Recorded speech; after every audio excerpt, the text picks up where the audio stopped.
you know, the lead Democrat on the antitrust subcommittee, and I'm going to take a little different approach here than Mr. Hawley did when it comes to competition policy, because I understand why they might be coordinating when it comes to security. What I want to focus on is what I think we're seeing all over this country, not just in tech. We're seeing a startup slump. We're seeing more and more consolidation. And throughout history, we've seen that that is not good for small businesses. It's not good for consumers. And it's not good for capitalism in the end. Even successful companies, even popular companies, and even innovative companies are subject to the antitrust laws of this country. When I asked Mr. Pichai about this at the Commerce Committee hearing a few weeks ago, he said he told me Google was happy to take feedback, and my response was that the Justice Department already provided feedback in the form of a federal antitrust complaint. And I know there is investigation reportedly going on out of the FTC right now regarding your company, Mr. Zuckerberg. So I want to start with exclusionary conduct regarding excluding smaller competitors by limiting interoperability with the Facebook platform. The investigation that we saw in the House recently gave us a number of examples of companies, excluded companies, including Vine, Stacklum, MessageMe, and Arc. And my view is this conduct, exclusionary conduct, not only damaged the ability of these smaller businesses to compete, but it deprived customers of convenient access.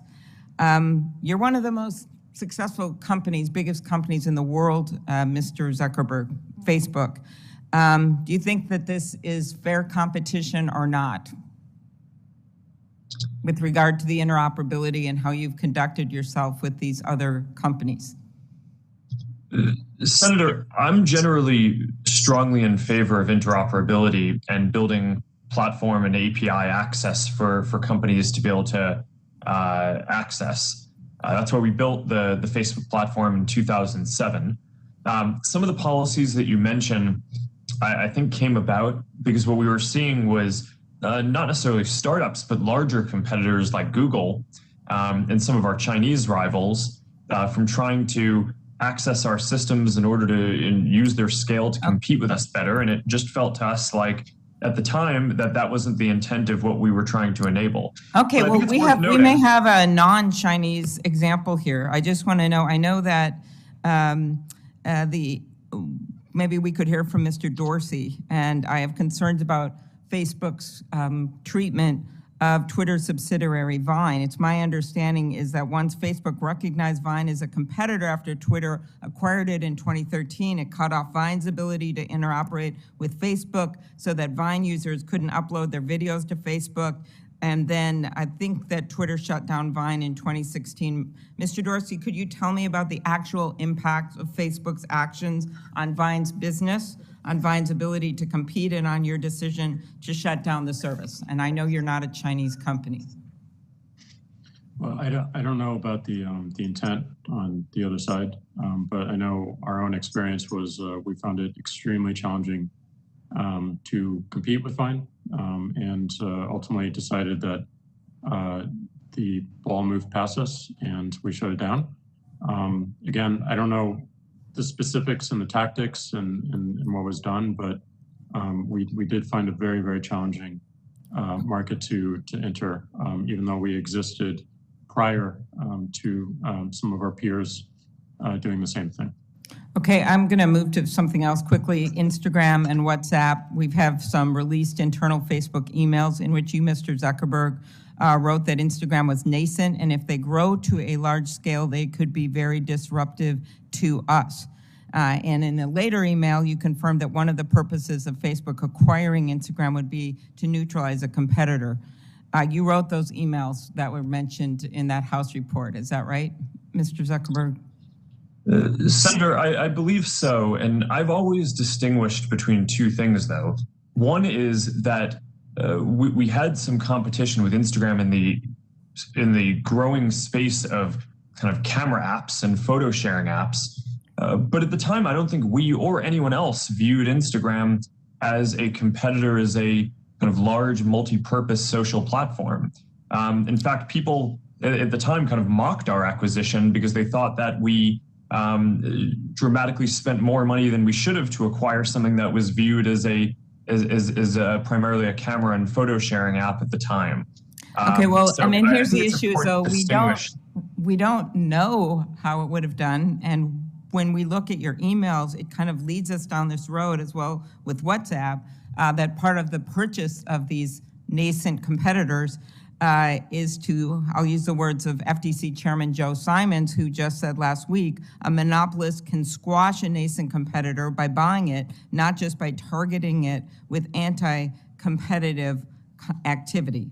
So I know that this is a subject of investigation. Maybe we'll be hearing something soon, but I think it's something the committee members better be aware of, not just with Facebook, but what's been going on with these deals that have gone through and how it's had led to more and more consolidation, and how we as the Senate, and I just talked to Chairman Graham about this last week, could actually do something about this by changing some of the standards in our laws to make it easier to bring these cases and not just involving tech. So I want to go to something here at the end, the political ad discussion we had in front of the Commerce Committee, Mr. Zuckerberg. I know you said that Facebook had made over $2 billion on political ads over the last few years. You said this was your, quote, relatively small part of your revenue. I know that, but it's a kind of a big part of the lives of politics when that much money is being spent on ads. This is a bill I actually have with Senator Graham. Yet we have seen these political ads that keep creeping through despite your efforts to police them on your own. And this is why I would so badly like to pass the Honest Ads Act. One ad that went through, it says, in 3 battleground states, ballots marked for Donald Trump have been discarded. Poll, will voter fraud only increase closer to November? So it stated in 3 battleground states, paid ad, ballots marked for Donald Trump have been discarded. This played between September 29th and October 7th, 2020, had up to 200,000 impressions. Does this ad violate Facebook's policy? Sorry, can you repeat what the ad was? The ad was an American Action News ad. They've advertised a lot of on your platform, and it said in 3 battleground states, ballots marked for Donald Trump had been discarded. This was pre-election. Senator, I don't know off the top of my head if that specific ad violates our policies. I'd be happy to follow up. Okay, would you commit to a policy where actual people's eyes, people could review these ads instead of just being hit with algorithm review? Senator, we do have review and verification of political advertisers before they can advertise. Okay, so does every ad go through a human being? Like Senator, the TVs do? I think our policy is that we want to verify the authenticity of anyone who's doing political or social issue advertising. And I think it's worth noting that our people reviewers are not in all cases always more accurate than the technical system. So are you saying a human being reviews every ad? It's just really yes or no, or I don't know. Senator, I don't know.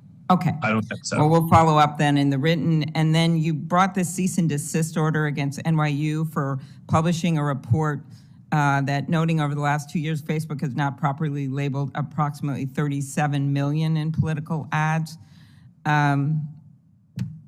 Why would you not support this project? Why would you bring a cease and desist against them? Senator, is that the project that was scraping the data in a way that might have been that's your definition, but it's FTC consent decree that we have. The reason it's happening is we haven't passed the Honest Ads Act, but so they're not violating privacy. They're trying to get the ads so people can see the ads, other campaigns, journalists, everyone.